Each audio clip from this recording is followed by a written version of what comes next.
તો અત્યારે જે રીતે સીઝફાયર ચાલી રહ્યું છે તેને લઈને 10 મોટી વાત શું છે જાણીએ ગ્રાફિક્સના માધ્યમથી। પહેલી વાત, નાકાબંધી યથાવત રહેશે તો હોર્મુઝ નહીં ખુલે તેવી વાત ઈરાને કરી છે। અત્યારે અમેરિકાએ જે રીતે નાકાબંધી કરી છે, જો આ જ પ્રકારની નાકાબંધી રહી તો હોર્મુઝ નહીં ખુલે, આ વાત ઈરાને કરી છે। સીઝફાયર તો થઈ રહ્યું છે, પરંતુ હોર્મુઝથી પસાર થવું ઈરાન પર નિર્ભર રહેશે તેવું ઈરાનના સ્પીકરે વાત કરી છે।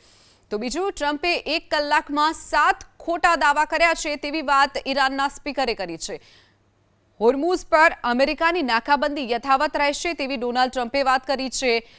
જો આ જ પ્રકારે હોર્મુઝ પર અમેરિકાની નાકાબંધી રહી તો નહીં ખુલે હોર્મુઝની ખાડી, ઈરાન પાસેથી યુરેનિયમ લઈને જ રહીશું તેવી પણ દાવો ડોનાલ્ડ ટ્રમ્પ કરી રહ્યા છે। બીજી તરફ યુરેનિયમ સંવર્ધન કોઈ જગ્યાએ ટ્રાન્સફર નહીં થાય તેવો પણ દાવો ઈરાને કર્યો છે।